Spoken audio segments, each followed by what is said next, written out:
ဈေးနေတာကြိုက်လို့ရှိရင်ဈေးနေတဲ့ quality ပဲရလိုက်မယ်ဒါကိုလက်ခံတတ်ဖို့လိုတယ်တချို့လူတွေကကိုက1000ပဲပေးပြီးတော့မှ3သိန်းတန်တဲ့ quality product ကိုလိုချင်ကြတယ်ဖြစ်နိုင်လို့လားမဖြစ်နိုင်ပါဘူးအဲ့တော့ကိုက3သိန်းတန် quality ရှိတဲ့ product ကိုလိုချင်ကို3သိန်းပေးမှရပဲပေးသလောက်တန်ရတန်ကြီးပဲရမှာဒါတဘာဝပဲအဲ့တော့ကိုက premium quality လိုချင်နေဆိုရင်တော့ premium ဈေးကိုပေးနိုင်မှရပါမယ်ဒါကိုလက်ခံတတ်ဖို့လိုတယ်လက်မခံတတ်လို့ရှိရင်ကိုယ်စိတ်ထဲမှာပူလောင်မှုဖြစ်နေမှာပဲဖြစ်ပါတယ်အဲ့တော့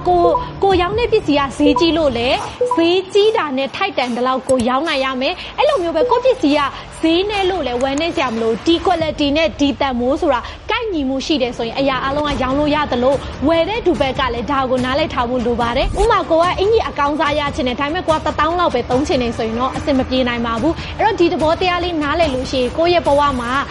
ဈေးရောင်းရတာပဲဖြစ်ဈေးဝယ်ရတာပဲဖြစ်ပို့ပြီးတော့မှအဆင်ပြေလာလိုက်မယ်ကိုယ့်ရဲ့ဘဝပို့ပြီးတော့မှရွေးချယ်မှုတွေမှန်ကန်လာပါလိုက်မယ်